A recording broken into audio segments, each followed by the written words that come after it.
good evening, everyone. On behalf of IIHP, I welcome respected Professor Dr. Mikesh Chawla, our president, and all the respected doctors and students. Today, I invite our speaker, Professor Dr. Aditi Goyal.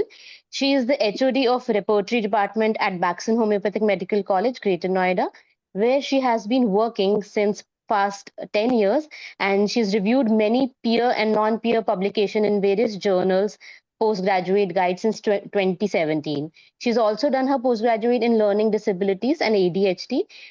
She has been doing clinical practice from past 12 years. Her topic for today is understanding comparative rubric with medicine. I welcome you, ma'am, for this session. We can start it.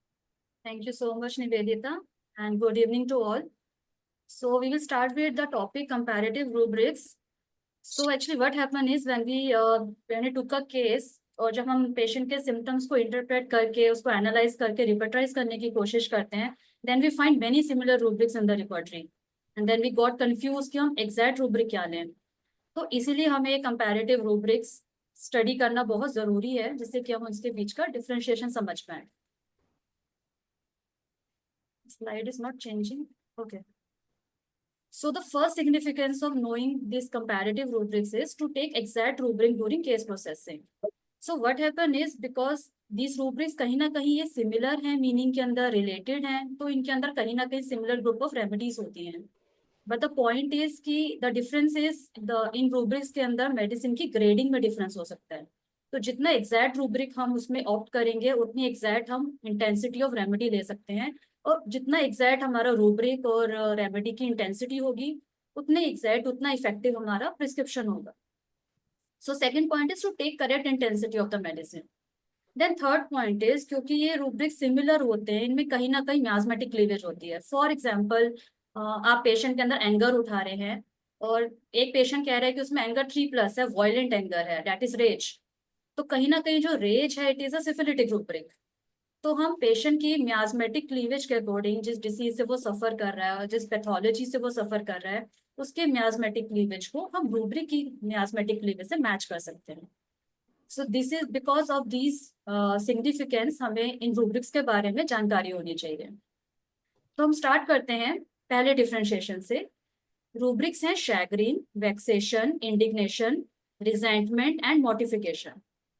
आप जब material में इस तरह की symptoms पढ़ते हैं, जैसे कि एपिस में लिखा हुआ है एलिमेंट्स फ्रॉम शैग्रेन, वेक्सेशन, इंडिग्नेशन, स्टेफिसिग्रियम में लिखा हुआ है, बट जब आप रिपर्टराइज करने पर आते हैं तो ये रूब्रिक सारे अलग अलग हैं रिपर्टरी में. तो हमें पेशेंट में देखना है कि एग्जैक्ट उसकी फीलिंग क्या है. ठीक है. तो फर्स्ट इज शैग्रीन. शैग्रीन क्या होता है? शैग्रीन इज एक्चुअली ह्यूमिलिएशन और स्ट्रॉन्ग फीलिंग्स ऑफ एम्बैरेसमेंट और disappointment caused by any failure और मिस्टेक. डैट मीन्स अगर हमसे कोई गलती हो जाती है या हमारा कोई फेलियर है, तो हमें वो जो फील आती है अनोयंस की, एम्बैरेसमेंट की, कि हमसे गड़बड़ हो गई, काश हम इसको ऐसे कर लेते हैं, उस फीलिंग को शैग्रीन कहते हैं. फॉर एग्जाम्पल, जैसे वाइवा के अंदर हमको लगता है कि वाइवा अच्छा नहीं हुआ, तो जो बाद में हम सोचते हैं कि काश हम पढ़ लेते तो आज अच्छा हो जाता, that feeling is chagrin. So example, test why haven't I done this that at that time? Feeling chagrined after forgetting lines during a play, or feeling upset when a presentation does not receive the expected response. इन इस तरह की conditions में जो embarrassment, disappointment या humiliation feel होती है, that is chagrin. अब repertory में जाएं तो किस तरह के रूब्रिक्स हैं, जैसे मर्फी रिपर्टरी में दे रखा है एलिमेंट्स फ्रॉम शैग्रिन, और इसमें सिंगल रेमेडी हाई ग्रेड में पड़ी है स्टेफिसिग्रियल. Then we have another rubric, anxiety after chagrin. मतलब chagrin की फीलिंग के बाद the patient is feeling very anxious. उसमें 1+ में lycopodium पड़ी है. Then we have ailments from chagrin from pain. We have stephysagria. We have mental dullness from chagrin. Chagrin की feeling के बाद patient is mentally dull. Then we can thought of ignitia, lachesis. And then we have Murphy repertory में को rubric है weak constitutions, fluid and excesses, loss of, violent acute diseases, chagrin और a long succession of emotions. मतलब weak constitution है और जो shagreen का emotion है ये बहुत टाइम से चलता आ रहा है, उसकी वजह से वायलेंट एक्यूट डिसीजेस हो रही हैं, और सिंगल रेमेडी 1+ में पड़ी है phosphoric acid. Then we have another rubric long cessation of emotion especially in anaemia, बहुत हाई ग्रेड के अंदर सिंगल रेमेडी पड़ी है कालिका। उसी से मिलता जुलता रूब्रिक है वेक्सेशन। वेक्सेशन का भी मतलब होता है being annoyed by small irritations. इसके अंदर भी अनॉयंस की फीलिंग है, लेकिन इसके अंदर इरिटेशन हॉलमार्क है। कहीं ना कहीं कांस्टेंट इरिटेशन की वजह से जो अनॉयंस, जो worry, irritation, displeasure, frustration, distress या एगिटेशन फील होता है, दैट इज नोन एज वेक्सेशन। जैसे कहीं कंस्ट्रक्शन साइट से बहुत शोर आ रहा है और हम पढ़ना चाह रहे हैं, तो वो जो फ्रस्ट्रेशन डेवलप होती है, वो जो इरिटेशन डेवलप होती है, दैट इज वेक्सेशन। लाइक डिलेइंग बस शेड्यूल एडिड टू हर वेक्सेशन। मतलब आप कहीं जाना चाह रहे हैं और आपकी बस छूट गई, तो वो जो गुस्सा आता है, वो जो अनोयंस होती है, वो जो इरिटेशन है, डिससेटिस्फेक्शन फील होती है, दैट इज वेक्सेशन। तो शैग्रीन कहीं मुझसे गलती हो गई है, और वेक्सेशन है जिसमें कांस्टेंट इरिटेशन की वजह से आपको कहीं ना कहीं गुस्सा आ रहा है। ये कुछ वेक्सेशन के रूब्रिक्स हैं, जैसे कंप्लीट रिपोर्टरी में है anger, elements from anger vexation. इसमें हाई ग्रेड में एकोनाइट, कैमोमिला, कॉक्यूलस पड़ी है। Colocynth you all know anger remedy है। Ignatia, ipecac, nux vomica, opium, platina, staphysagria. Then Murphy repertory में भी एक रूब्रिक है again, weak constitutions after vexation. मतलब वेक्सेशन की फीलिंग के बाद weak constitutions. So here it is given arsenic, calcarea, phos, natrum, staphysigria. Then we have very specific rubrics related to vexation, like vexation के बाद exactly क्या complaint हो रही है। तो twitching of muscles हो रहा है after vexation, we have ignitia, petroleum, perspiration हो रहा है after vexation, we have sepia, chamomilla, petroleum, pregnancy, miscarriage, spontaneous abortion from vexation। Spontaneous abortion हो गया है वेक्सेशन की फीलिंग की वजह से, इसमें एकोनाइट पड़ी है बिकॉज क्योंकि बहुत एक्यूट है ये। इसके अलावा इसमें कैमोमिला, कोलोसिन, स्टेफिसिग्रिया है। फिर इसमें एक रूब्रिक है very fast pulse elevated exalted after vexation. We have chamomilla, sepia in high grade, then we have natrum mur, nux vomica, petroleum, staphysagria. Then diarrhoea after vexation, इसमें कैलकेरिया पड़ी है, calcarea phos, specially colocynth, petroleum, staph, aloes, chamomilla, sulphur. Then we have insomnia after vexation, Polosin, then staph. Many fears and phobias of death after vexation, single remedy पड़ी है इसमें arsenic. Then we have exhaustion, mental exhaustion and prostration from vexation, single remedy stephysagria. And this is very interesting rubric, cheerful feelings alternating with vexation. We have single remedy borax, alternate करती है vexation की feeling with cheerfulness. Then we have pain in teeth, toothaches after vexation. इसमें rhus tox है, एकोनाइट, chamomilla, Steph है। Then we have weakness after vexation in Murphy repertory also. We have high grade में हमारे पास स्टेफिसिग्रिया है। Then we have arsenic, calcarea falls, natromure, lyco, nux vomica, petroleum, sepia, veratrum. Then again एक और similar rubric इससे आता है indignation. Indignation का मतलब होता है द फीलिंग ऑफ एंगर और annoyance which is provoked when you feel something is done very unfair और अनजस्ट। कुछ आपके साथ गलत हुआ है, अनफेयर ट्रीटमेंट हुआ है, जो आपको लगता है आप डिजर्व नहीं करते, उससे जो एंगर की, अनोयंस की फीलिंग आती है, that is indignation. So indignation is also known as self righteous anger और disgust. Anger, yes.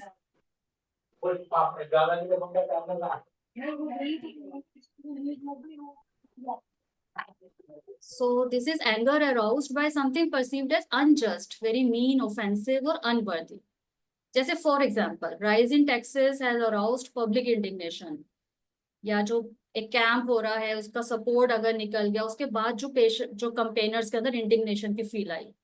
Just to make you understand कि इंडिग्नेशन की फीलिंग होती क्या है, जहाँ पे आपको लगता है आपके साथ कुछ अनफेयर या अनजस्ट हुआ है, दैट इज वो उसकी वजह से एंगर आना इज इंडिग्नेशन। सो अगर इंडिग्नेशन की हम रूब्रिक देखें तो कंबाइंड रिपोर्टरी के अंदर we have element from indignation, और हाई ग्रेड में स्टैफ पड़ी है, कोलोसिन पड़ी है।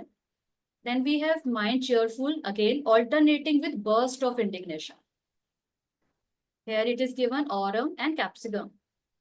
Then we have mind grief with silent indignation, single remedy colocynth. Then general discomfort from indignation, opium पढ़ी है इसमें। Indignation, dreams at unpleasant, calcarea phos. Indignation only in morning time, इसमें arsenic पड़ी है। इंडिग्नेशन वाइल प्रेग्नेंट, इसमें single remedy नाइट्रोम्यूर है।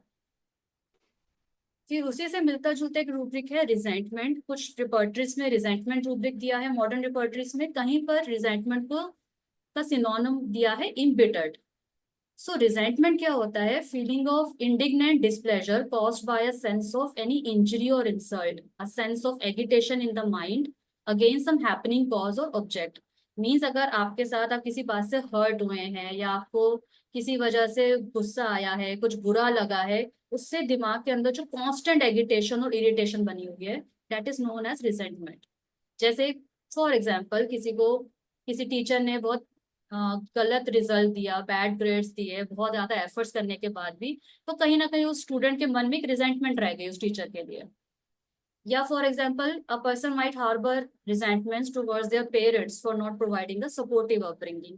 तो कहीं ना कहीं resentment is something chronic feeling. वो जो एगिट आपके साथ कुछ हुआ था, उसकी एगिटेशन आपके माइंड में अभी तक है, राइट? या इसको हम हिंदी में कह सकते हैं, हम इसको जनरल लेमन लैंग्वेज में कहते हैं ग्रज रखना। जो आपके साथ गलत हुआ है उसके लिए मन में ग्रज रह गई। सो कंप्लीट रिपर्टरी में एक रूब्रिक है माइंड इम्बिटर्ड एक्सेस्परेटेड। इसमें हाई ग्रेड में हीपर है, एम्ब्राग्रेशिया है, एंगोस्ट्रा है। माइंड इम्बिटर्ड एक्सेस्परेटेड एग्रावेशन एलिमेंट्स फ्रॉम, इसमें कोलोसिन, हीपिया, एंगोस्ट्रा पड़ी है। मर्फी रिपर्टरी में एक रूब्रिक है again embittered exasperated offences from slight. Slight offences से भी इम्बिटर्ड की फीलिंग आती है। Angustura, nitric acid, nux vomica and palladium. Then we have last rubric similar to it, we have mortification. अब mortification word हमने pathology में पढ़ा है, एफएमटी में पढ़ा है।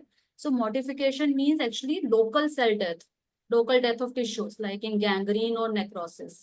अब इसी बात को अगर हम मेंटल प्लेन पे सोचें, तो mortification actually is a sense of humiliation and shame which is caused by something that wounds one's pride or self-respect.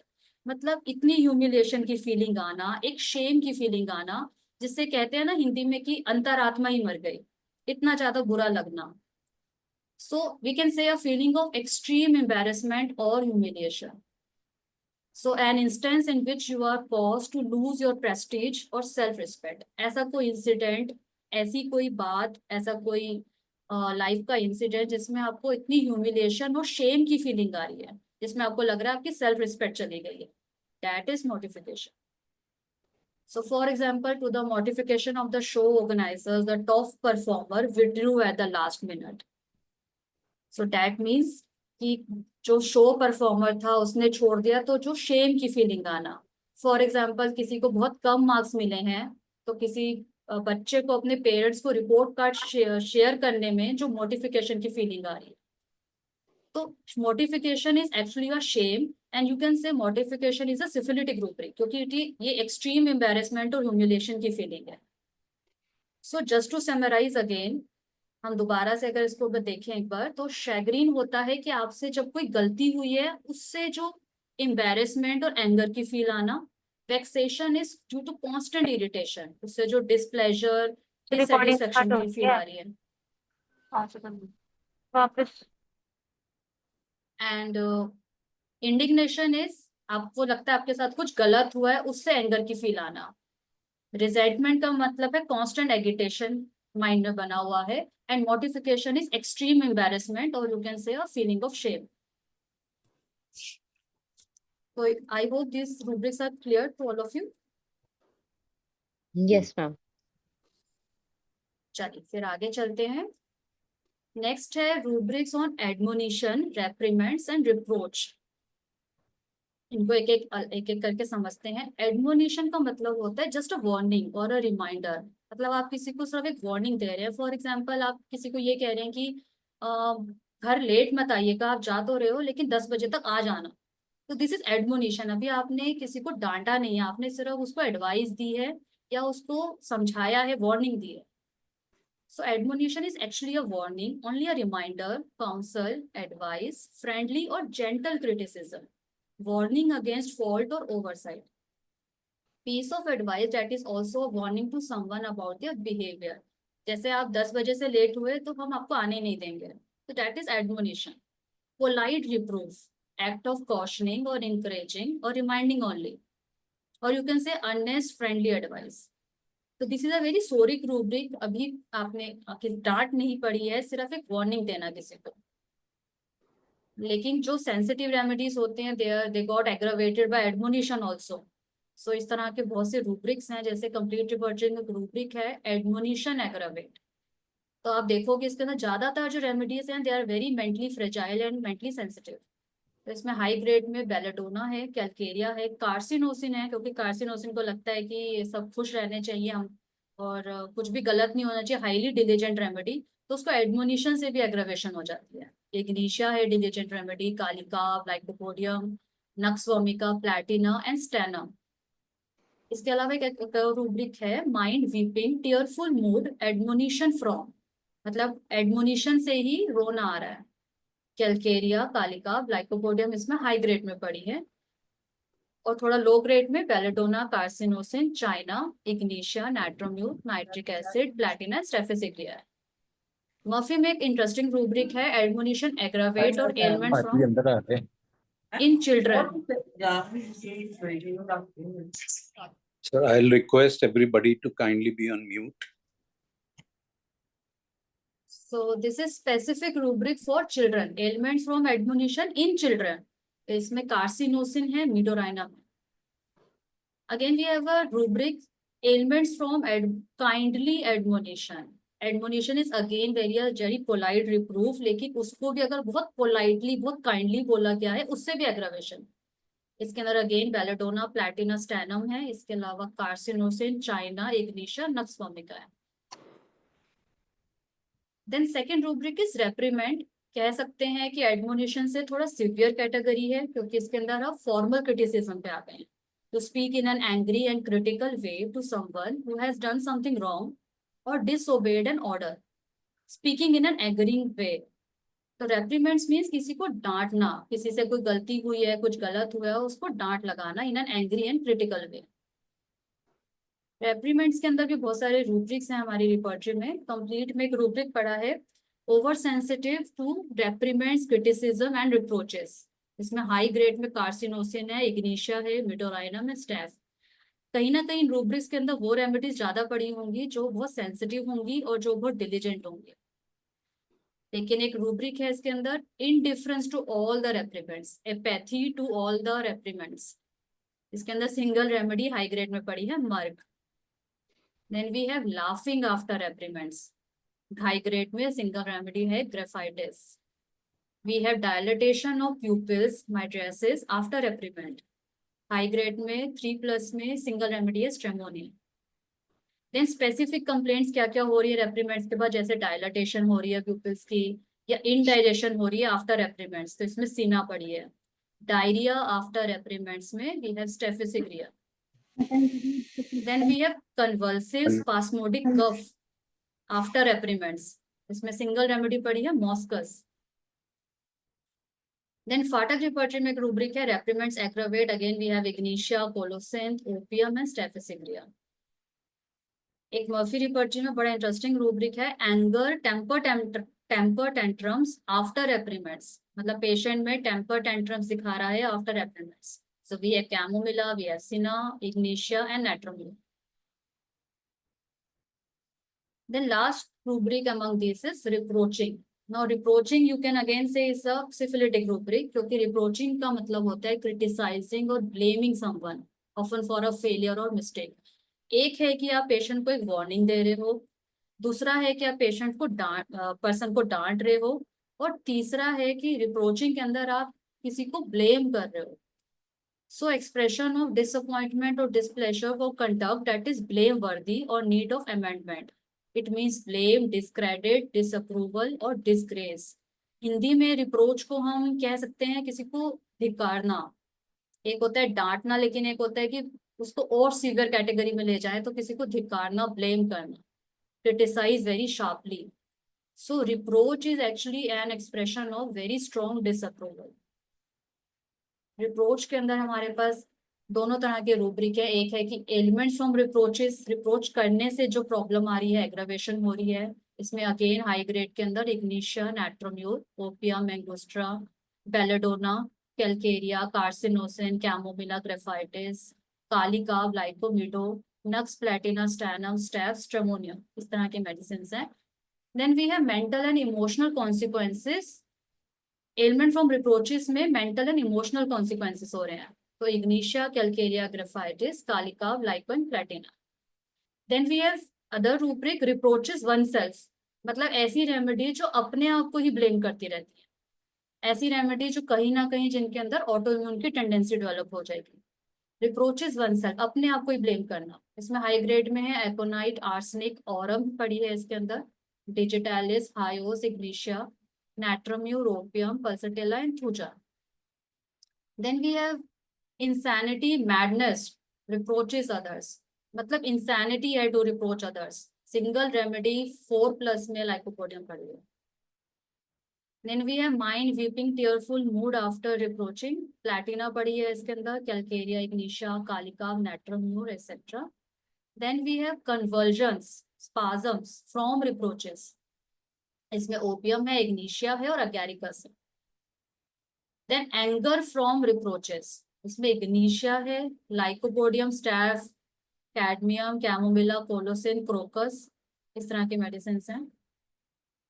We have delirium, reproachful, delirium है reproachful, we have hyos and lyco, delusions, general hallucination, visions, reproach has neglected duty and deserves, इसमें Aurum पड़ी है क्योंकि Aurum को हमेशा लगता है कि उसने कुछ सिन करा है और कहीं ना कहीं वो पनिशमेंट डिजर्व करता है, तो औरम रिप्रोचेस वन सेल्फ के अंदर काफी हाई ग्रेड में पड़ी है। Then we have fear, phobias of reproaches, here it is given staphysagria high grade, इसके अलावा कैप्सिकम, कार्सिनोसिन, डिजिटालिस, लाइको और बराइटा का पड़ी है। देन मर्फी रिपर्ची में एक रूब्रिक है, mind, jealousy, general, quarrels, reproaches, scolds with, इसमें लैक्सिस है, नक्सवामिका है, अल्कोहल है। Then we have reproaches general, himself, laughing at reproaches, तो again we have graphites. Murphy में ड्रीम्स के अंदर भी रूब्रिक पड़ा है, ड्रीम्स रिप्रोचिंग है, इसमें सिंगल रेमेडी है नाट्रोम्यूर। तो एक बार फिर से समराइज कर लेते हैं। एडमोनिशन का मतलब होता है सिर्फ एक वार्निंग देना पेशेंट को, एक एक वार्निंग देना उसकी गलत बिहेवियर के लिए। रेप्रीमेंट का मतलब है उसको डांटना, और रिप्रोचेस का मतलब है उसे ब्लेम करना या बहुत शार्पली क्रिटिसाइज करना। एक तरह से इंटेंसिटी बढ़ती जाती है, पहले एडमोनिशन है, फिर रेप्रीमेंड है और फिर रिप्रोचेस है, और रिप्रोचेस तक जब हम पहुंच जाते हैं तो reproaches is a syphilitic rubric. So I think this is also clear. Yes, ma'am. Okay. So then we have another rubric. We have premonitions, clairvoyance and prophecy. So बहुत सारे रूब्रिक है हमारे रिपर्टरी में। वी ऑलवेज थिंक कि इस तरह के rubric या हम पेशेंट्स में कहाँ सिम्टम मिलते होंगे, बट वेरी सरप्राइजिंगली हम भी अपने क्लिनिकल एक्सपीरियंस में हमने देखा कि बहुत पेशेंट्स बताते हैं कि ड्रीम्स क्लियरवॉयंट है, या हमें इंट्यूशंस हो जाती हैं बहुत जल्दी, या हमें इस तरह की सेंस आ जाती है कि कुछ बुरा होने वाला है। तो ये रूब्रिक्स हमें लगता है इतना प्रेवलेंट नहीं है, बट समहाउ पेशेंट्स से अगर हम प्रोब करते हैं तो ये काफी पेशेंट से मिलता है। पर ये बहुत अलग अलग रूब्रिक है, इनको समझना जरूरी है। All the very complex thing, क्योंकि ये बहुत साइकिक चीजें हैं, इनको साइकिक को बहुत क्लियरली डिमार्केटली बहुत ही डिमार्केट करना बहुत मुश्किल है, पर थोड़ा सा मेन मेन एसेंस समझने की कोशिश करते हैं। तो फर्स्ट रूब्रिक है प्रीमोनिशंस। प्रीमोनिशन या इसको हम सिनोनिम कहते हैं इसका प्रेजेंटिमेंट। इसका मतलब होता है इंट्यूशन होना, हंच होना, या किसी तरह की फोरबोर्डिंग होना। कहते हैं ना कि गट फीलिंग होना, that is premonition. So it is a feeling that something especially unpleasant is going to happen in the future. जहाँ पे किसी पर्सन को फील आती है कि कुछ कुछ बुरा होने वाला है, something bad would be happen. ज्यादातर प्रीमोनिशन जो होते हैं वो अनप्लेजेंट चीजों के लिए ही होते हैं, ज्यादातर अच्छे भी हो सकते हैं, पर majority it is for unpleasant things. So previous notice और warning, anticipation of an event without conscious reason, आपको रीजन नहीं पता लेकिन आपको ऐसा फील होता है समथिंग है बैड हैज टू, कुछ bad has to be happen, these are usually negative but not exclusively. So it is a gut feeling or a hunch or a intuition about a future event. For example, जैसे किसी को premonition हुआ कि जिस plane जो मुझे catch करना है ये क्रैश होने वाला है, सो ही टुक द ट्रेन और वो प्लेन बाद में क्रैश हो जाता है, तो दैट इज प्रीमोनिशंस। जैसे किसी पेशेंट ने मुझे बताया कि उन्होंने कोई प्लान बनाया वेकेशन पे जाने का थर्सडे को, then the plan got delayed, उन्होंने कहा चलो फ्राइडे को जाएंगे, but the patient got freed और उसने कहा कि नहीं नहीं आप थर्सडे को ही चलते हैं, और जब फ्राइडे को ही गए they didn't listen and they had a severe accident on Friday. So these are an example of premonitions or presentiments. तो हमारे पास प्रीमोनिशंस के बहुत सारे रूब्रिक है, जैसे बॉनिंग-हसन रिपर्टरी में एक रूब्रिक है माइंड, प्रेजेंटिमेंट्स, प्रीमोनिशंस एंड फोरबॉडिंग्स। तो दीज ऑल आर सिनोनिम्स। इसमें एकोनाइट हाई ग्रेड में कैलकेरिया पड़ी है, कॉस्टिकम पड़ी है, सोराइनम पड़ी है, एंड सेकंड ग्रेड में इसमें एकोनाइट है, अर्जेंटम नाइट्रिकम है, इलैप्स है, जेल्सीमियम है, लाइको है, स्ट्रेमोनियम है। Then we have a rubric presentiment of death, मतलब प्रीमोनिशन ऑफ डेथ हो रहा है, तो हाई ग्रेड में एकोनाइट पड़ी है, एपिस पड़ी है, बेलेडोना पड़ी है, मर्क पड़ी है। Then we have so many remedies in this presentiment of death. We have another rubric, presentiment of death alternating with anguish. We have rashness sativus. Then we have death presentiment, soon believe she will die and cannot be helped. उसको लगता है just बस वो death होने वाली है और cannot be helped, तो उसमें एग्नस कास्टस पड़ी है। Then we have death presentiment, sudden death of, मतलब सडन डेथ होने वाली है, उसमें सेंचुरीज पड़ी है। Cenchris is a very good snake remedy, और ये ज्यादातर उन पेशेंट्स में दी जाती है जिनके अंदर बहुत सारी डेल्यूशंस, बहुत सारे सुपरस्टिशंस होते हैं कि किसी ने ऐसा पेशेंट जो इस तरह की बातें करता है कि मुझे किसी ने पोसेस कर रखा है, और स्नेक रेमेडी के फीचर्स हैं, और साथ में इस तरह की फीलिंग्स हैं उसके अंदर, सुपर नेचुरल पावर्स हैं, या पहले से पता चल जाता है, या कोई मेरे आसपास कोई स्पिरिट है, तो आप सेंचुरीज हो सकते हैं ऐसे केस में। Then we have rage alternating with presentiment of death. We have stramonium present. Then Murphy repertory में एक rubric है presentiment of death, thinks of death calmly. इसके अंदर ऑरम पड़ी है, जिंकम पड़ी है। फाटक रिपर्टरी में एक जनरल रूब्रिक दे रखा है फियर, फ्यूचर मिसफॉर्चून, इविल फोरबॉडिंग। जैसे फ्यूचर में कुछ गलत होने वाला है उसको लेके फियर होना, इसमें एकोनाइट है, आर्सेनिक है, कैलकेरिया है, सोराइनम है, पल्सटेला है। देन इसी से मिलता जुलता रूब्रिक आता है क्लियर वॉइस। तो क्लियर वॉइस का मतलब होता है extra sensory perception. Extra sensory means जो आपकी 5 सेंसेस से परे है, जो आप अपनी 5 सेंसेस से ना फील कर सकते हैं ना टच कर सकते हैं, लेकिन ये आपको फ्यूचर दिख रहा है आपको, जो कि आपकी सेंसेस से परे हटके। So it is the suppose faculty of perceiving things और इवेंट्स इन द फ्यूचर और beyond normal sensory contact, means able to see things that cannot be perceived by the normal senses, able to foresee the future, ability to gain information about an object, any location or physical event through an extrasensory perception. Clairvoyance को हम कह सकते हैं, it can be said as a second sight. एक तरह की power होती है या faculty of discerning objects not present to the senses. ये एक तरह का आई कैन से कि एक एबिलिटी है एक पेशेंट के अंदर, एक सेकंड साइट की उसके अंदर एबिलिटी है जो परसीव कर सकता है। To see the supernatural, the power to see the future. So देखा जाएगा, अभी हमने प्रीमोनिशन समझा कि एक हंच होती है, तो कह सकते हैं कि क्लियरवॉयंस जो है it is an enhanced version of ability of premonitions. So clairvoyance is to see the invisible things, involves a range of activities such as, ऐसे लोग जो कहते हैं कि हम ऑरा फील कर सकते हैं लोगों का, एनर्जीज फील कर सकते हैं, स्पिरिट्स देख सकते हैं, और remote viewing beyond the visible spectra. Remote viewing का मतलब होता है कि आप उस जगह पे नहीं है, उस पर्सन के साथ नहीं है, लेकिन आप कहीं और बैठ के उसके बारे में देख पा रहे हैं, सुन पा रहे हैं।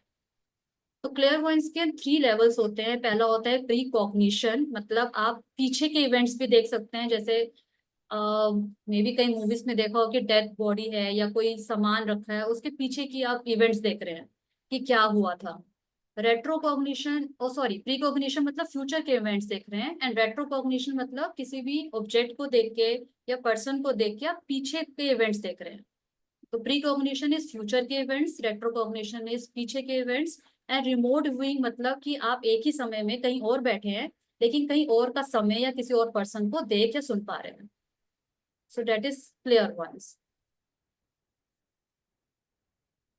क्लेयरवॉयंस के रूब्रिक्स के अंदर आप देखेंगे तो कंप्लीट रिपर्टरी में रूब्रिक दे रखा है माइंड क्लेयरवॉयंस. इसमें हाई ग्रेड में 4+ में एकोनाइट है, लैकिसिस पड़ी है. Then we have anacardium, argentum nitricum, cannabis indica है इसके अंदर, कॉफिया है, क्रोटैलस है, हायोसाइमस है. आप ध्यान दें तो इसमें स्नेक रेमेडीज काफी हैं, जैसे लैकिसिस है, क्रोटैलस है, और हमने प्रीमोनिशन के अंदर सेंचुरीज भी देखी थी. इसमें हायोस है, ड्रग रेमेडीज बहुत है, hyos, cannabis indica, we have lyssin, opium, then we have tarantula, valeriana, veratrum viridae, phosphorus, silicia, nux moschatum. फिर एक बड़ा स्पेसिफिक रूब्रिक है कंप्लीट रिपर्टरी में, क्लियरवॉयंस इन मिडनाइट. इसमें कैनबस इंडिका और ओपियम पड़ी है. Then we have rubric dreams during drunkenness. Clairvoyance dreams during drunkenness. We have lachesis. Then we have fear of death predicts the time. मतलब patient को ये feeling आ रही है फियर ऑफ डेथ, और उसको वो टाइम बता रहा है कि मैं इतने बजे डेथ हो जाएगी. तो हाई ग्रेड में एकोनाइट पड़ी है, जो हमने मटीरियल में भी लाइन पढ़ी है कि aconite can predict the time also. इसमें एकोनाइट है, अर्जेंटम नाइट्रिकम है. देन इसी से मिलता जुलता एक रूब्रिक है प्रोफाइजिंग. अब प्रोफाइजिंग क्या होता है? प्रोफाइजिंग का मतलब होता है प्रिडिक्ट करना, फ्यूचर को फोरटेल या प्रिडिक्शंस करना. It is different to astrology. Astrology के अंदर हम जो फ्यूचर प्रिडिक्ट किया जाता है that is by calculation of planetary movements. But prophecy कहा जाता है कि it is from the divine intervention. For example, to utter by or as if by divine inspiration, or to predict with assurance or on the basis of mystic knowledge. To make inspired declaration of what is to come, to speak as a mediator between God and humankind or in God's stead. मतलब प्रोफाइजी वाले person को ऐसा लगता है कि वो God और human kind के बीच का मीडिएटर है, और गॉड उन्हें डायरेक्शंस दे रहे हैं या सपने में बता रहे हैं कि ये चीजें फ्यूचर में होने वाली है. So actually prophecy is a message that is claimed by a person to have been communicated to them by a deity. Such messages involve inspiration, interpretation of dreams, or revelation of divine will concerning the contemporary world, and preternatural knowledge of events to come in the future. So it is gift of interpreting the will of the God. Astrology से ये different होता है. Astrology भी एक rubric है modern रिपर्टरीज के अंदर, जहाँ पे जिन लोगों में स्किल होती है which can have a planetary positions को कैलकुलेट करके फ्यूचर प्रेडिक्ट कर सकते हैं. Although it is again it is a science actually, जो कोई लर्न भी कर सकता है, बट साइंस के साथ साथ कुछ लोगों में टैलेंट भी होता है.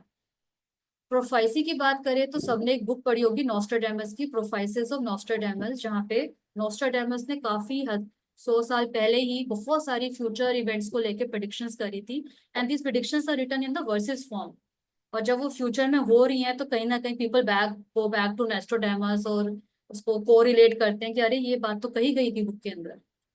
सो this is a very famous book of prophecies of Nostradamus. There are many movies and videos also available on the Nostradamus person. अगर कोई समझना चाहता है प्रोफेसी के बारे में तो आप उसको स्टडी कर सकते हैं, देख सकते हैं. इसी तरह से जीसस क्राइस्ट ने भी क्रिश्चियनिटी के अंदर ही prophesied about the destruction of the temple and his own death and resurrection. Jesus Christ ने पहले ही प्रेडिक्ट कर दिया था कि डेथ कैसे होगी, कब होगी और कब वो वापस आएंगे. तो दिस इज नोन एज प्रोफाइसी. मतलब जीसस क्राइस्ट को भी एक गॉड का कहीं ना कहीं मीडिएटर मानते थे. और क्लेयरवॉयंस की अगर हम बात करें तो प्रीमोनिशंस की अगर हम बात करें तो अब्राहम लिंकन का एक इंसिडेंट सबने सुना होगा कि अब्राहम लिंकन को अपनी डेथ से पहले ही ड्रीम आ गया था कि उन्होंने ड्रीम देखा कि कफिन में वो लेटे हुए हैं और उनके आसपास प्रेसिडेंशियल हाउस के लोग जो हैं वो खड़े हुए हैं. और उसके कुछ दिन के बाद ही अब्राहम लिंकन को शूट किया गया था, उनकी डेथ हुई थी.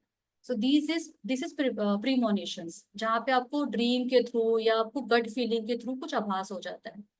और क्लियरवॉयंस का मतलब होता है कि पर्सन कहीं ना कहीं चीजों को छू कर या चीजें देख सकता है, पता कर सकता है. जैसे क्लियरवॉयंस आपने कई मूवीज में देखा होगा कि कई लोगों, जैसे एक मूवी आई थी, बहुत पुरानी मूवी थी, उसके अंदर दिखाया था कि एक पर्सन को स्पिरिट्स दिखाई देती हैं.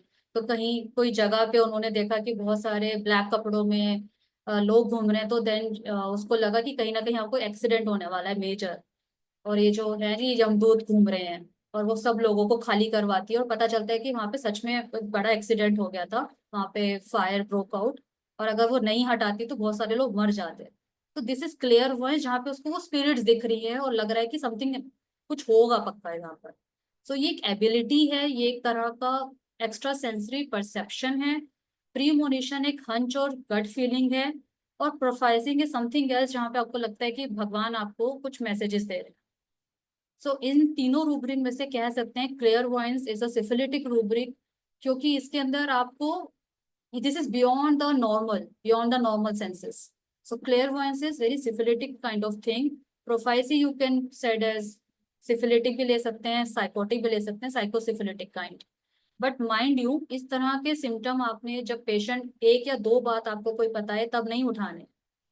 प्रीमोनिशंस, क्लेयरवॉयंस, प्रोफाइसी, इस तरह के रूब्रिक तब उठाए जाते हैं जब वो टोटलिटी में पेशेंट बताता है कि 3 या 4 बार कुछ मेजर चीजें हुई हैं और वो सारी ठीक सच हुई हैं। ऐसा नहीं कि कोई once in a life time कोई हंच था जो ठीक बैठ गया, तब आपको ये रूब्रिक नहीं उठाना है। ठीक है, जब तक कि ये इस तरह के जो चीजें हैं, ये जो पेशेंट के अंदर प्रीमोनिशन क्लियरवॉयंस होता है, जब तक कि उसके अंदर हायर इंटेंसिटी में ना हो और फ्रिक्वेंट ना हो, तब तक आपको टोटलिटी में नहीं उठाना है। ठीक है, या फिर 1 या 2 बार हुआ है लेकिन समथिंग मेजर हैपेंड, तब आप इसको उठा सकते हो। तो बहुत ब्लाइंडली इन रूब्रिक्स को भी यूज नहीं करना चाहिए। ठीक है, आई होप ये कुछ क्लियर हुआ है, थोड़ा सा ट्रिकी था ये, बट कोई डाउट है तो बताइए। आप पहले कंप्लीट कर लो, फिर क्वेश्चन आंसर एंड में लेंगे। ओके सर, ठीक है। ठीक है, so next rubric is, there are 2 rubrics in modern repertory, we have creative rubric and artistic rubric. बहुत मिलते जुलते हैं। क्रिएटिव का मतलब होता है, creative ability is the skill and talent to use our imagination to create and solve. Creative का word बना है क्रिएशन से, तो जहां पे एक पर्सन में एबिलिटी है कुछ नया क्रिएट करने की अपनी इमेजिनेशन से, या कोई प्रॉब्लम सॉल्व करने की क्रिएटिविटी है उसमें। So pulling together different elements is all about creation. अगर आर्टिस्टिक में फर्क देखें तो you don't have to be an artist to be creative. Artist अलग चीज है, लेकिन क्रिएटिव, आर्टिस्ट क्रिएटिव हो सकता है, बट क्रिएटिव पर्सन को जरूरी नहीं है कि वो आर्टिस्ट ही होगा। तो कंप्लीट रिपर्टरी में एक रूब्रिक है, माइंड, एक्टिविटी, क्रिएटिव। इसके अंदर हाई ग्रेड में कैनबिस इंडिका है, इसके अलावा कॉफिया है, थेरिडियन है, चॉकलेट है, फॉस्फोरस है, podophyllum. Then we have another rubric, mind, delusion, imaginations, creative power has, मतलब उसको डेल्यूजन है, ही और she has a creative power. इसके अंदर सिंगल रेमेडी 1+ में पड़ी है, cannabis indica. Then what is artistic? Artistic means having skills and talents to create works of art. तो आर्टिस्टिक का मतलब होता है कि उसमें आर्ट है, स्किल है, कोई टैलेंट है। और क्रिएटिव का मतलब होता है कि उसमें इमेजिनेशन है to create something new. So example artistic हो सकते हैं, जैसे कोई पेंटिंग की स्किल है किसी में, स्कल्पटिंग की स्किल है, स्केचिंग की स्किल है, डांस की स्किल है, सिंगिंग की स्किल है। आर्ट और क्रिएटिव में फर्क क्या है? Art is an expression by a person meant to entertain, enlighten और being about an emotion. So Murphy repertory में रूब्रिक है artistic, general, aptitude. Aptitude general for artistic. इसके अंदर हाई ग्रेड में कार्सिनोसिन है, सल्फर है, और 1+ में प्लैटिना है, एम्ब्राग्रीशिया है, चाइना है, यूफ्रेशिया है, नेट्रम कार्ब, नेट्रम फॉस्फोरस, सिलिशिया और ट्यूबरकुलाइना। देन मर्फी रिपर्टरी में एक ऑपोजिट रूब्रिक भी पड़ा है, इन एपिट्यूड, जर्नल आर्टिस्टिक, इन एपिट्यूड है। इसमें प्लैटिना है, बेलेडोना, कैलकेरिया, हायोस, मैका, पेट्रोलियम, स्टैब, स्ट्रमोनियम, फिरेट्रम और जिंक है। ठीक है, तो क्रिएटिव का मतलब होता है, क्रिएटिव पर्सन किसी भी तरह से हो सकता है, जैसे वो खाना बना रहा है तो उसको इसने कुछ अपनी नई रेसिपी बनाई, या वो जिस तरह से एक रेसिपी को गार्निश कर रहा है, डेट इज ऑल्सो क्रिएटिविटी। कोई प्रॉब्लम सामने आई तो उस प्रॉब्लम को आपने कितनी क्रिएटिवली अपनी इमेजिनेशन लगा के सॉल्व किया, डेट इज अगेन क्रिएटिविटी। या क्रिएटिविटी हो सकती है कि वेस्ट मटेरियल्स को जोड़ के आपने कोई नई चीज बनाई, या इन्वायरमेंट फ्रेंडली कोई चीजें बनाई क्रिएटिविटी से, डेट इज क्रिएटिव एबिलिटी। पर क्रिएटिव एबिलिटी का मतलब ये नहीं है कि उसमें टैलेंट होगा, स्किल होगी कोई, जबकि आर्टिस्टिक का मतलब होता है कि उसमें कोई स्किल है, टैलेंट है किसी भी फील्ड को लेके, चाहे वो स्केचिंग हो, चाहे वो डांस हो, सिंगिंग हो, एक्सेट्रा। इसलिए आप देखते हैं कि जब हम डांस या सिंगर्स की बात करते हैं, डांसर्स की, या जो पेंटिंग करते हैं, तो उनके आगे हम आर्टिस्ट लगाते हैं, सिंगिंग आर्टिस्ट, डांसिंग आर्टिस्ट, है ना। और creativity can be a more, you can say, a broad spectrum. These are two rubrics and they have different remedies in them. So moving to next, we have similar rubrics like naive, credulous and impressionable. सुनने में ये बहुत मिलते जुलते लगेंगे, but थोड़ा थोड़ा फर्क है इनमें। जैसे नाइफ का मतलब होता है person who is very simple, very trusting and plain, a person who always take things at their face value, very simple, childlike, lacking worldly experience, wisdom or judgment. तो नाइफ का मतलब होता है कि ऐसा पर्सन जिसको हम हिंदी में कह सकते हैं कि दुनियादारी की समझ नहीं है, इसलिए यहाँ पे लिखा है चाइल्ड लाइक। तो वो उसमें वो इनोसेंस होती है, दुनियादारी की समझ नहीं होती, वेरी सिंपल, वेरी प्लेन, और चीजों को फेस वैल्यू पे लेता है। तो कहीं ना कहीं उसमें वर्डली एक्सपीरियंस या विजडम या जजमेंट की कमी होती है। नाइफ से रिलेटेड रूब्रिक्स हैं, जैसे मर्फी रिपर्टरी में रूब्रिक पड़ा है नाइफ, इसमें हाई ग्रेड में है फॉस्फोरस, पल्सटेला, सेकंड ग्रेड में है belladonna, then we have staph, china, stramonium, sulphur, hyos, veratrum, aesculus, carcinosin, lyco, silicea. एक मर्फी रिपर्टरी में रूब्रिक है नाइफ बट वेरी इंटेलिजेंट, इसमें हाई ग्रेड में इग्निशिया पड़ी है, then we have china, we have stramonium, sulphur, और 1+ में है हायोसाइमस और विरेट्रम। तो नाइव है लेकिन इंटेलिजेंट है, मतलब इनोसेंट है लेकिन वैसे शार्प है, लेकिन दुनियादारी की समझ नहीं है। तो इस रूब्रिक का ये मतलब है naive but very intelligent. Then we have another rubric, we have credulous. Credulous का मतलब होता है ऐसे लोग जो बहुत जल्दी दूसरों की बातों में आ जाते हैं, too ready to believe things and therefore very easy to deceive. बहुत ईजिली होता है उनको धोखा देना या बेवकूफ बनाना। उस तरह की पर्सनालिटीज को हम कहते हैं credulous, which got easily convinced, very गलेबल, excessively ready to believe things, very easily fooled or cheated, ready to believe especially on the slight or uncertain evidence. तो नाइफ का मतलब है इनोसेंस, उसमें कनिंगनेस नहीं है, प्लेन है, बिल्कुल फेस वैल्यू पे लेने वाला है। बट क्रेडुलस का मतलब है जो बहुत जल्दी दूसरों की बातों में आ जाता है। इसके लिए मर्फी रिपर्टरी में रूब्रिक है credulous, we have belladonna, pulsatilla, phosphorus, और 1+ में है argentum nitricum, baryta carb and staphysagria. फिर इसी से मिलता जुलता एक रूब्रिक एक और है, इसका मतलब होता है इम्प्रेशनेबल। सो इम्प्रेशनेबल का मतलब क्या होता है? People who are very susceptible to impressions, people who get very easily influenced और impressed even by small trifles. So इस तरह की जो पर्सनालिटीज होती है जो इम्प्रेशनेबल होती हैं, वी कैन से वो सेंसिटिव होती है। जो भी पर्सन का सामने वाले की एनर्जी होती है या ऑरा होता है, या उसको वो इम्बाइब कर लेते हैं। जैसे फॉस्फोरस में आप हमने काफी पढ़ा है, इम्प्रेशनेबल उसका हॉलमार्क है। और फॉस्फोरस के बारे में फिलिपन वैली में लिखा है कि स्पॉन्ज की तरह होता है, तो स्पॉन्ज को आप जहां रखो वही चीज उसको सोक कर लेता है। तो फॉस्फोरस पर्सनालिटी भी ऐसी होती है, किसी पार्टी में जाएगी तो जैसा मूड होगा, जहाँ की वाइब होगी, वैसी वाइब वो कैच कर लेगा।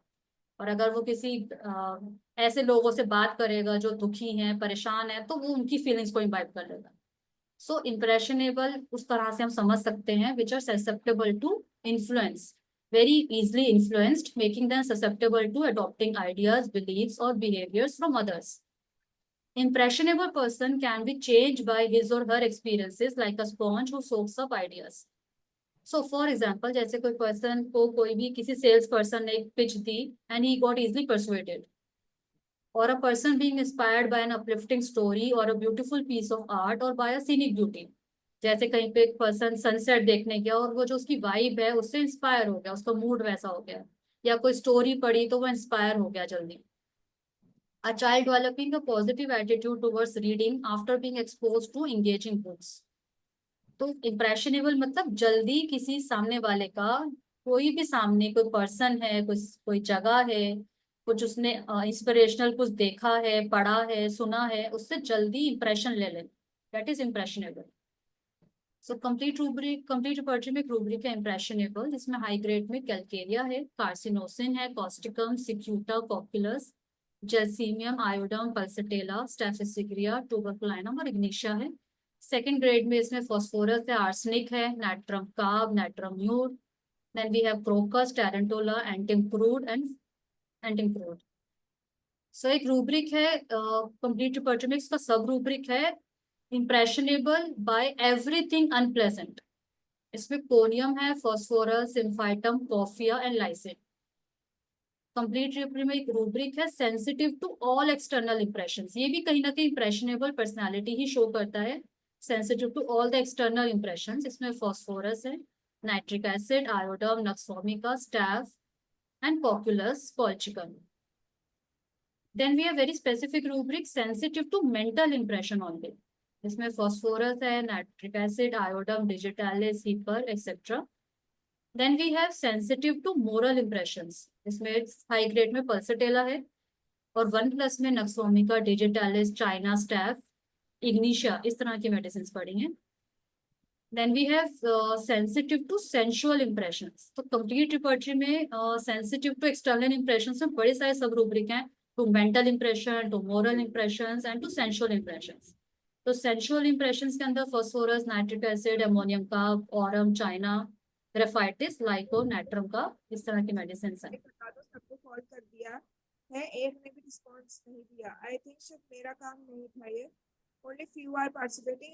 At least give your suggestions now. ठीक है, देख लिया, सीन करके छोड़ दिया. इसी तरह नाम ना लिखो, मत लिखो नाम. अगर विजिट तो नाम मत लिखो. Okay. So to summarize, we can say naive can be a innocent person. Credulous means जो बहुत easily चीजों को believe कर लेता है, और impressionable का मतलब होता है जो जल्दी influence हो जाता है. सुनने में एक जैसे लगेंगे, बट आप इसको ध्यान से दोबारा समझिए इनके फर्क को, तो ये अलग अलग रूब्रिक है और कहीं ना कहीं मेडिसिन का काफी फर्क है इसके अंदर. ठीक है, नाइव को हम कहीं ना कहीं सिफिलिटिक रूब्रिक लेते हैं because this is extreme innocence. Naive is you can से कि ये तो पॉजिटिव ट्रेट है, तो ये सिफिलिटिक कैसे हो सकता है, but the thing is any trait which is in axes is syphilitic. Naive can be a very syphilitic rubric, right? Then we have rubric yielding and servile. yielding हमने मटीरा Medica में बहुत सारी रेमेडीज पढ़ी हैं. yielding हमें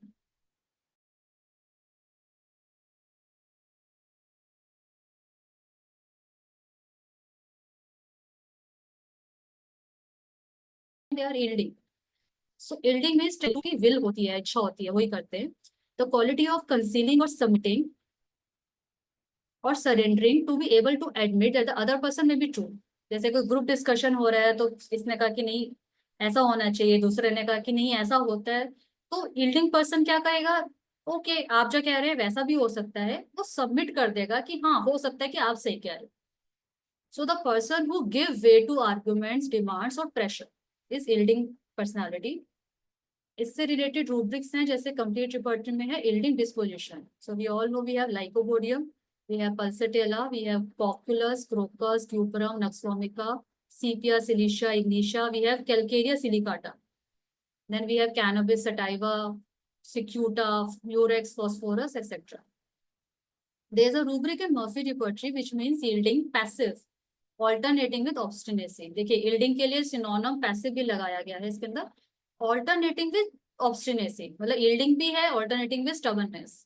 So we have silicia, we have calcarea first, cuperum and tuberculinum.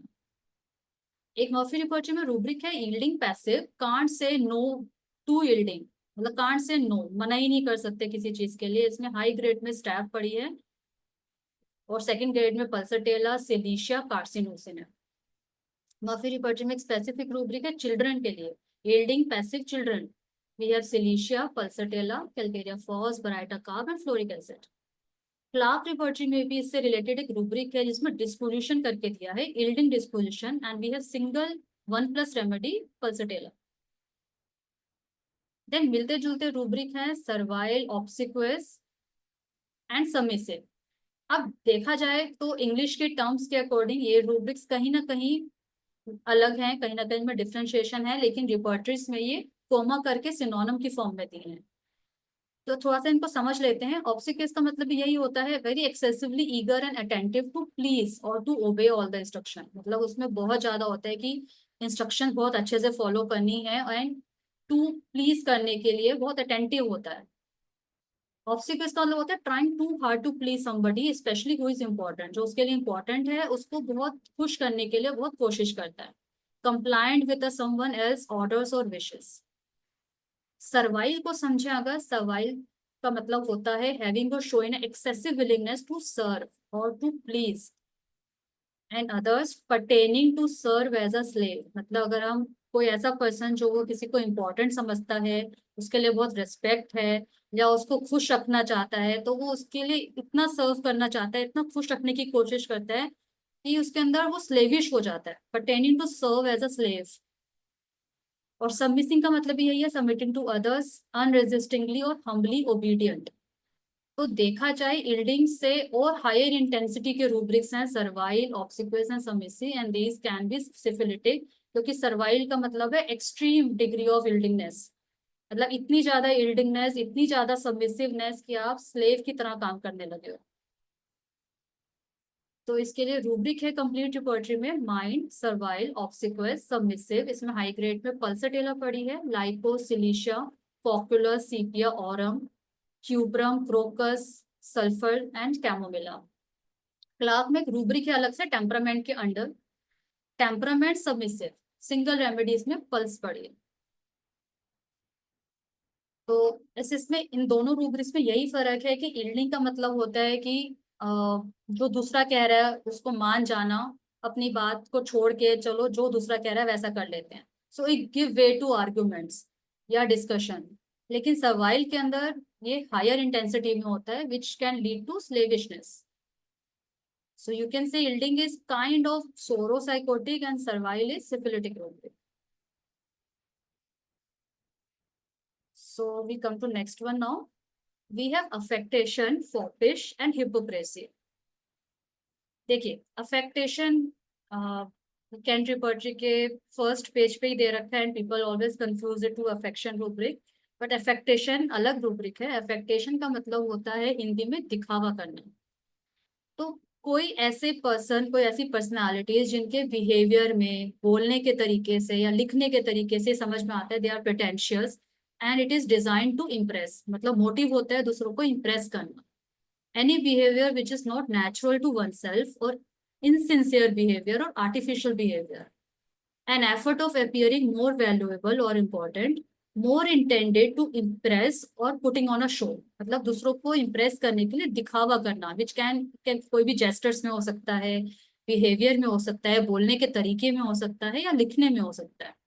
N effort to appear to have a quality not really or fully possessed. This is affectation.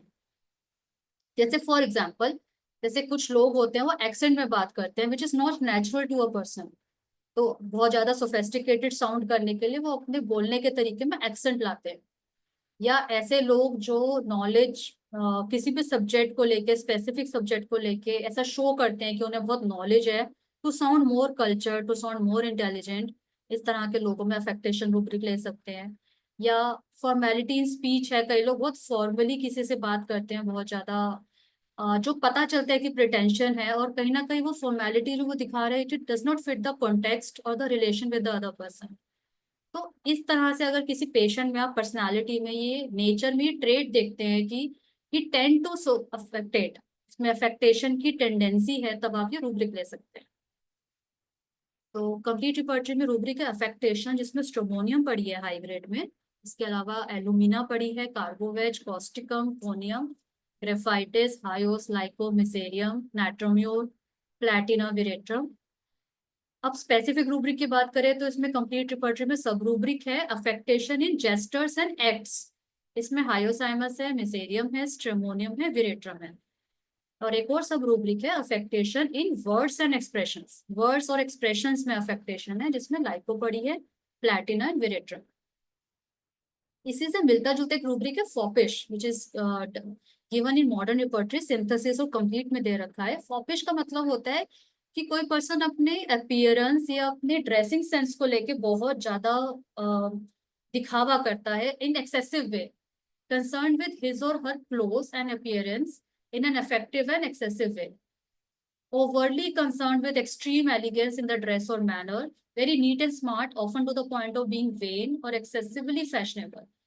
कहीं ना कहीं कुछ रिपोर्टरीज में फॉपिश रूब्रिक को dandy से भी signify किया हुआ है, सिनोनिम है इसका डैंडी। तो रूब्रिक रिलेटेड टू फॉपिश में कंप्लीट रिपोर्टरी में इसमें प्लेटिना पड़ी है, हाई ग्रेड में प्लेटिना है, इसके अलावा चाइना है, लैक्सिस है, नक्सोमिका है, फॉस्फोरस एंड विरेट्रम है। तो ऐसी पर्सन, ऐसे पर्सनालिटीज जो अपनी ड्रेसिंग सेंस और एक्सटर्नल अपीयरेंस को लेके बहुत ज्यादा फसी होते हैं, बहुत ज्यादा एक्सेसिवली कंसर्न होते हैं, जहाँ पे हम फॉपिश ले सकते हैं। इसी से मिलता जुलता एक रूब्रिक है हिपोक्रेसी। हिपोक्रेसी का मतलब होता है ऐसी बातों बोलना, ओपिनियंस देना जिसको आप खुद फील नहीं करते हो या मीन नहीं करते हो।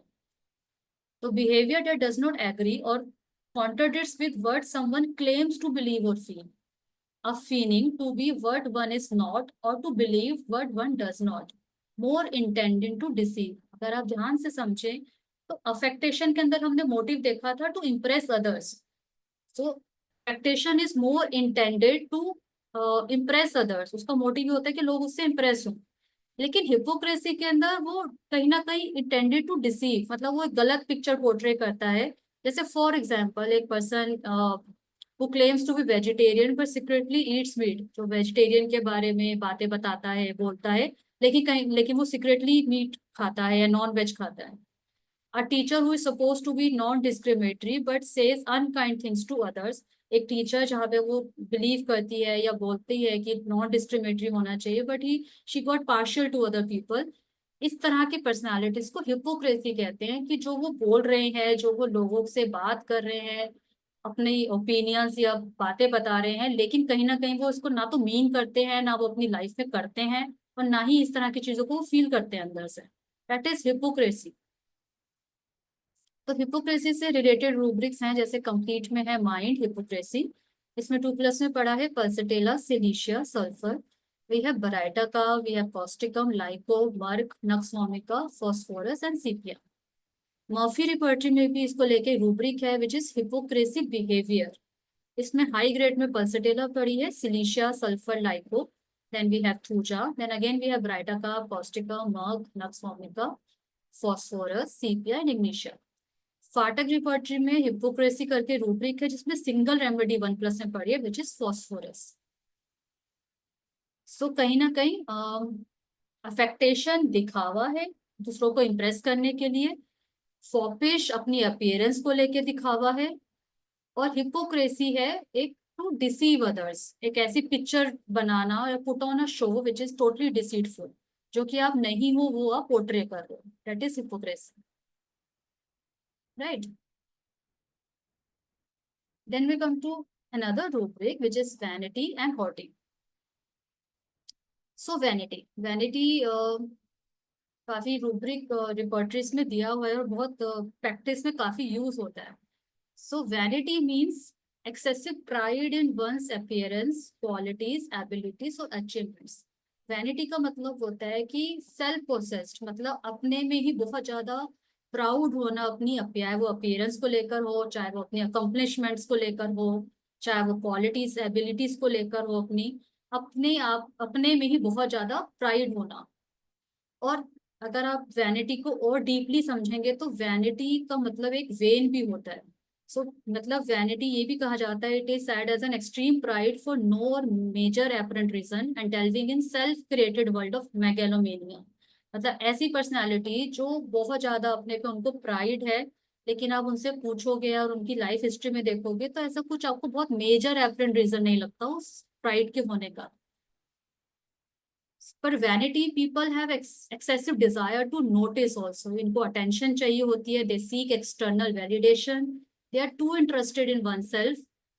सो vanity is something such as belief और way of behaving which shows that you have too much pride in yourself and your social status etcetera. तो वैनिटी से रिलेटेड रूब्रिक्स हैं, जैसे मर्फी रिपोर्टरी में एक रूब्रिक है माइंड वैनिटी, इसमें high grade में पड़ी है प्लैटिना। तो प्लैटिना जैसे हम मटेरियल में पढ़ते ही हैं कि काफी हॉटी रेमेडी में आती है, तो अगेन ये वैनिटी को भी कवर करती है। इसमें 2+ में है lycopodium, sulphur, then we have belladonna, merc, pulsatilla, nux vomica, arsenic, aurum, aurum sulph, carcinosin, ignatia, ledum टिग एंड वेरेट्रम एल्बम। इसी से मिलता जुलता एक रूब्रिक होता है पॉम्पस। पॉम्पस का मतलब भी यही होता है, हैविंग और एग्जिबिटिंग सेल्फ इम्पोर्टेंस, मतलब बहुत ज्यादा सेल्फ इम्पोर्टेंस। लेकिन पॉम्पस को हम समझ सकते हैं, हम जैसे इंग्लिश में सेंटेंसेस में इसको यूज करते हैं विद पॉम्प एंड शो। तो पॉम्प एंड शो का मतलब होता है कि वो पूरा दिखावा करते हैं अपनी इंपॉर्टेंस का। So pompous mean is about extravagant display and creating a sense of grandeur characterized by pomp और स्प्लेंडर। जैसे फॉर एग्जाम्पल कोई बहुत लैविश पार्टी थ्रो करता है और उसमें बहुत ज्यादा लंबी गेस्ट लिस्ट है और बहुत ज्यादा लैविशली उसकी डेकोरेशन है, पार्टी को बहुत लैविश करा है, तो that is known as pompous personality. अपनी इंपॉर्टेंस दिखाने के लिए इतना ज्यादा पॉम्प एंड शो करना। जैसे अवार्ड सेरेमनीज होती हैं, तो जो अवार्ड सेरेमनी कर रहा है, अवार्ड्स दे रहा है, वो बहुत पॉम्प एंड शो के साथ वो अवार्ड सेरेमनी कर रहा है। So that kind of personality जिनके अंदर सेल्फ इम्पोर्टेंस है और वो उसका दिखावा भी अच्छे से करते हैं, that are known as pompous. So complete repertory में एक रूब्रिक है पॉम्पस इंपॉर्टेंट। इसमें प्लैटिना है अगेन हाई ग्रेड में, we have lycopodium, veratrum, belladonna, cuprum and phosphorus. Murphy repertory में भी एक रूब्रिक है पॉम्पस फील्स ओवरली इंपॉर्टेंट। इसमें प्लैटिना है, लाइको है, वेरेट्रम है, नक्सफॉर्मिका, पैलेडियम है।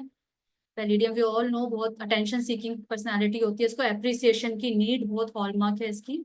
इसमें सल्फर है, बेलेडोना है, cuprum, phosphorus, arsenic, calcarea, ferrum, hyos and स्टेमोनियम।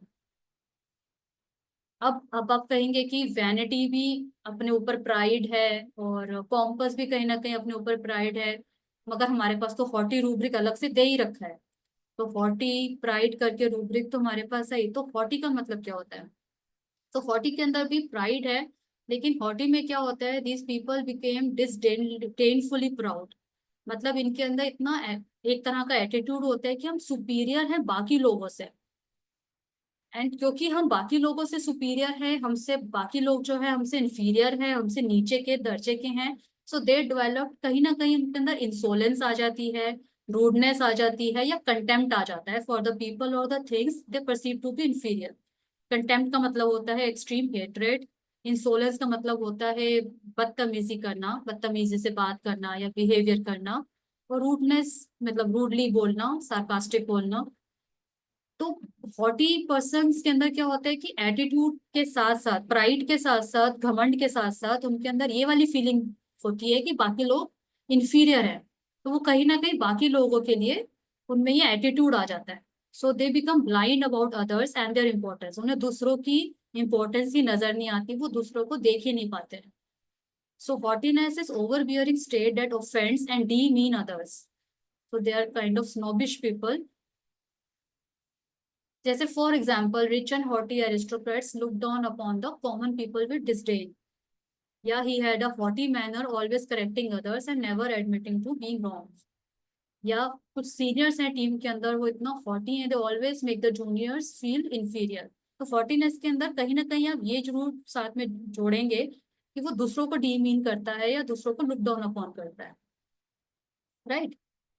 So vanity, सो दोबारा इस पे आते हैं। वैनिटी का मतलब होता है अपने ऊपर बहुत ज्यादा प्राइड होना अपनी चीजों को लेके, and they seek external validation. वो चाहते हैं कि जब वो अपनी बात बताते हैं तो वो बहुत बढ़ चढ़ के बताएंगे और वो चाहते हैं कि लोग उनको इम्पोर्टेंट समझें। तो that is vanity.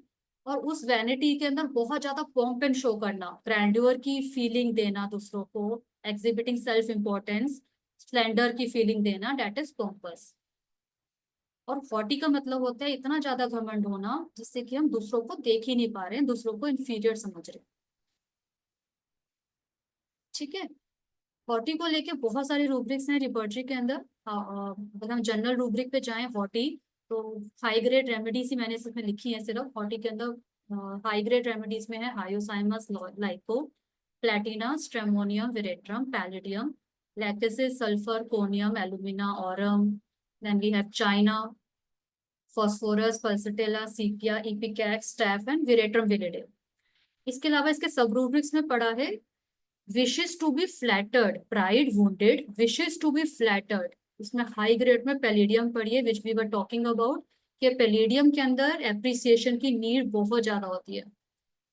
Then we have hottie, talks with air of importance, here it is given hyoscyamus and stromonia.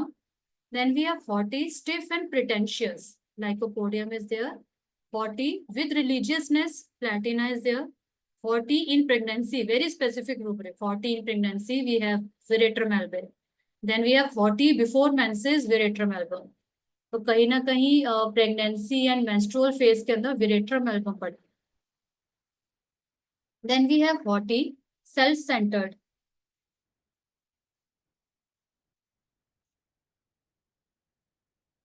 Then we have haughty, likes to wear his best clothes. We have conium.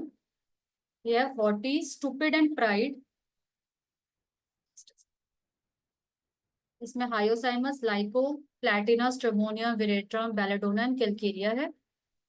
Murphy repertory में एक rubric है haughty but very intelligent. We have platina, sulphur and first grade में है 1+ में है nux vomica, Veratrum, lachesis. Murphy में एक अलग सा रूब्रिक है haughty when sick, lycopodium is given. Then last rubric is dominating, dictatorial and dogmatic.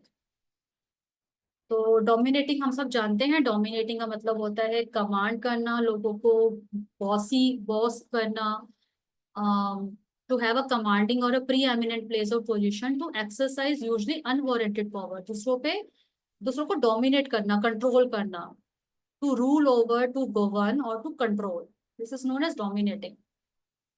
Complete repertory में इसमें रेमेडीज पड़ी हैं camphor, dulcamara, mercurius. Then we have apis, arnica, arsenic, aurum, lot of remedies are there in dominating, but high grade पे camphor और dulcamara और merc है। और बड़ा स्पेसिफिक रूब्रिक है इसके बाद सब रूब्रिक के अंदर, dominating at home and timid outside. घर पे डोमिनेशन है लेकिन बाहर टिमिड है। तो इसमें हाई ग्रेड में पड़ी है काली काग, lycopodium, fluoric acid. Kali group बहुत प्रोमिनेंट पड़ा है इसके अंदर, काली आयोड पड़ा है, kali mur, kali phos. Then we have lachesis, platina, thuja, veratrum. So we all know that kali group जो होता है पोटेशियम रेमेडी होती है। तो पोटेशियम की खास बात ये होती है कि वो अपने ही quarrels with own bread and butter, मतलब जो उसकी अपनी फैमिली है, अपने लोग हैं, उनसे लड़ाई करता है, लेकिन बाहर वो कैलकेरिया काली पर्सनालिटी बहुत टिमिड होती है। तो काली ग्रुप को हमेशा हम ऐसे याद करते हैं, quarrels with own bread and butter. तो dominating at home and timid outside में सबसे पहले हम लाइकोपोडियम सोचते हैं, बट इसमें काली ग्रुप बहुत प्रोमिनेंटली पड़ा है इसके अंदर। Then we have dictatorial, dictate करना। तो डोमिनेटिंग की अगर हायर इंटेंसिटी में चले जाए तो this is dictatorial. So dictatorial means used to describe a person who tries to control other people in a forceful and unfair way, जिसको कहा जाता है autocratic, very oppressive to or arrogantly overbearing towards other, a person who insists that people do what he wants, tending to issue or commands to issue authoritatively। Dominating का मतलब होता है कि bossy nature होना, ठीक है, आप दूसरों को कह रहे हो कि नहीं मेरी बात मानो।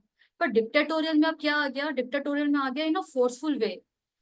तो हिस्ट्री के अंदर जैसे हम एडोल्फ हिटलर को डिक्टेटर के नाम से जानते हैं, तो डिक्टेटर का मतलब होता है डिक्टेट करना, मतलब आप मेरी बात नहीं मानोगे तो हम आपको क्या चैम्बर में भेज देंगे, हमारी बात नहीं मानोगे तो हम आपको मार डालेंगे, पनिशमेंट देंगे। तो दैट इज डिक्टेटोरियल, हमारी बात मानो नहीं तो पनिशमेंट मिलेगी, दैट इज ऑटोक्रेटिक। तो डिक्टेटोरियल कहीं ना कहीं बहुत ज्यादा सिफिलिटिक रूब्रिक है, जहाँ पे वो ये कहता है कि इंसिस्ट करता है कि मेरी बात ही मानी जानी चाहिए, नहीं तो पनिशमेंट होती है। डिक्टेटोरियल रूब्रिक के अंदर जाएं तो again we have lycopodium, we have camphor, we have merc. फिर कुछ सब रूब्रिक्स पड़े हैं जैसे कि आंसर्स डिक्टेटोरियल, इसमें लाइकोपोडियम सिंगल रेमेडी है। Insanity dictatorial, lycopodium. Then we have a talking with air of command dictatorial के अंदर, इसमें भी लाइको है, फॉस्फोरस है, आर्निका है, क्यूब्रम है। तो कहीं ना कहीं डिक्टेटोरियल रूब्रिक में आप देखोगे चारों ही रूब्रिक्स के अंदर लाइकोपोडियम कवर हो रही है। देन इसी से मिलता जुलता एक रूब्रिक है डॉगमेटिक। डॉगमेटिक समझने के लिए हमें वर्ड समझना पड़ेगा डॉगमा। डॉगमा का मतलब होता है पॉइंट ऑफ व्यू और tenet which put forward as authoritative without adequate grounds. Dogmatic को हम हिंदी में कह सकते हैं परंपरावादी, जो परंपरा चलती आ रही है, जो उसूल चलते आ रहे हैं, जिस तरीके से काम होता आ रहा है वैसे ही होगा। अगर आप उनसे पूछेंगे कि रीजन क्या है ऐसा करने का, तो रीजन हमें नहीं पता, लॉजिक हमें नहीं पता, मगर ये होता आ रहा है तो ऐसे ही होगा। So expressing personal opinions or belief as if they are certainly correct and cannot be doubted, characterized by or given to the expression of opinions very strongly or positively as if they are facts. उनको लगता है ये facts है और यही ठीक है। So to be dogmatic is to follow a set of rules, no matter what, follow a doctrine relating to morals and faith, a set of beliefs that are passed down and never questioned. Arrogant opinions based on unproven theories or despite facts. Excessively attached to certain arrogant assertion of proof or unproved principles. मतलब परंपरावादी कह सकते हैं कि जो चीजें आपकी परंपरा बन गई है या रूल बुक में आ गई है, अब वो वैसे ही होगा, वही रूल्स फॉलो होंगे, वही चीजें डॉक्ट्राइंस फॉलो होंगे। तो डॉगमेटिक में काली ग्रुप बहुत प्रोमिनेंट पड़ा है। अगेन मर्फी रिपर्टरी में बहुत हाई ग्रेड में रेमेडी काली काप पड़ी है इसके अंदर। देन थोड़ा कम ग्रेड में argentum nitricum causticum sulphur. Then 1+ में veratrum arsenic anacardium chelidonium ferrum kali bi lachesis lyco merc platina and phosphorus है। मर्फी रिपर्टरी में एक रूब्रिक है पॉलिटिकल डॉगमेटिक, मतलब पॉलिटिकल ओपिनियंस को लेके बहुत ज्यादा डॉगमेटिक है। इसमें कॉस्टिकम है, सल्फर है। फिर एक रूब्रिक है रिलीजियस डॉगमेटिक, मतलब रिलीजियस व्यूज को लेके बहुत ज्यादा डॉगमेटिक। इसमें एनाकार्डियम है, अर्जेंटम नाइट्रिकम है, कालिका lachesis and pulsatilla and sulph. So to summarise again, dominating का मतलब होता है दूसरों को कंट्रोल करना, कमांड करना। डिक्टेटोरियल का मतलब होता है कि फोर्सफुली करना दूसरों को कंट्रोल। और डोगमेटिक का मतलब होता है परंपरावादी या अपने उसूलों को लेके बहुत पक्का होना और कहना कि ऐसे ही होंगे। कहीं ना कहीं इसमें मिलती जुलती रेमेडीज हैं, लाइको तीनों में ही पड़ी हैं, लेकिन अगर ध्यान से देखें तो हल्का हल्का फर्क है। जैसे अगर आप डॉगमेटिक रूब्रिक ऑप्ट करेंगे तो डॉगमेटिक में काली ग्रुप थोड़ा सा हाई ग्रेड में आ जाएगा, राइट। चलिए एक छोटा सा रूब्रिक है बस last, curious, inquisitive and prime. Modern repertory में इंक्विजिटिव और क्यूरियस अलग अलग दे रखा है। क्यूरियस का मतलब होता है eagerness to explore and investigate the unknown, active desire to learn और to know. It is a natural और normal desire to know something unknown. जैसे कहते हैं ना ये कि ये पर्सन बहुत क्यूरियस है, ईगरनेस है इसमें चीजें जानने की। लेकिन इंक्विजिटिव भी वही होता है, चीजें जानने की क्यूरियोसिटी होती है, but inquisitive is intellectual curiosity. मतलब intellectual curiosity mean curiosity which is very strong, not easily satisfied, which is marked by various inquiries. बहुत सारे क्वेश्चन पूछेगा इंक्विजिटिव पर्सन, इन डेप्थ उसकी एग्जामिनेशन करेगा, इन्वेस्टिगेशन करेगा। इनऑर्डिनेटली और इम्प्रॉपरली क्यूरियस, मतलब इतना ज्यादा क्यूरियस होना कि उसको इन डेप्थ पूरा देखने की, जानने की कोशिश करना। Curiosity can be a simple curiosity also, कि कोई अपनी बात बता रहा है तो उससे जानना कि आगे क्या हुआ। पर इंटेलेक्चुअल क्यूरियोसिटी अगर होती है तो दैट इज इंक्विजिटिवनेस। तो दोनों में क्यूरियस के अंदर जो रेमेडीज पड़ी हैं वो पड़ी हैं agaricus, ambra, aurum, carbo veg, carcinosin, chocolate, hyoscyamus lachesis, lycopodium, phosphorus, puls, sepia, sulphur and विरेट्रा।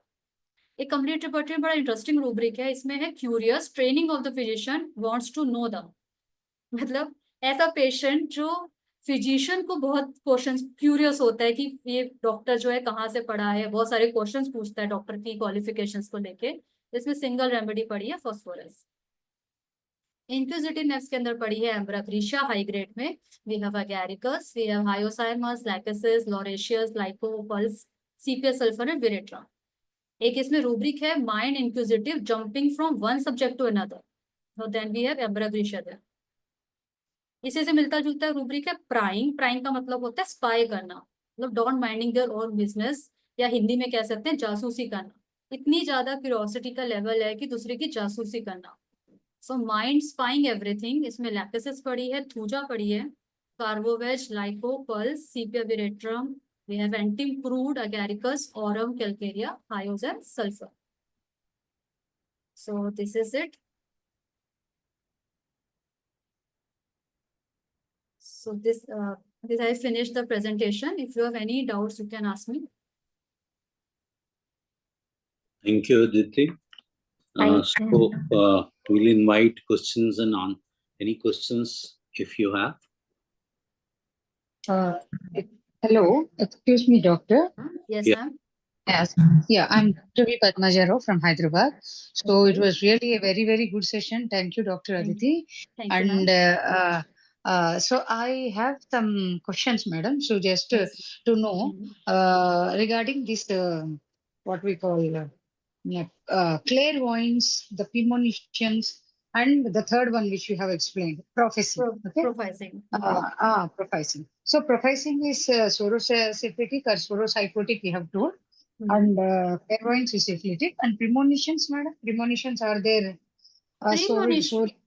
Premonitions are basically soric, but depends कि जैसे हमने रूब्रिक्स में हाँ. पढ़ा कि प्रीमोनिशन ऑफ डेथ, कि किसी की डेथ हाँ. होने वाली है, तो किस तरह की प्रीमोनिशन हो रही है उस पे भी मियाज्मेटिक क्लीवेज डिफर हो जाएगी. Oh, okay. So I got that. So I have a case, madam. So I'm not able to understand whether it is prophecy or like that. So the case goes like this. She's also a doctor and she is coming to me since so long. So what she explains is in her 10th class, when she is studying in 9th standard or 10th standard, one day she suddenly had a dream. And till that time, she does not have dreams or she is not able to explain. But सुबह सुबह उठ के उनकी mummy से बोल रही है कि 4 बजे या 5 बजे उठ के mummy I had a dream that certain a local MLA has been murdered in Oh. this way or he had been escaped the murder.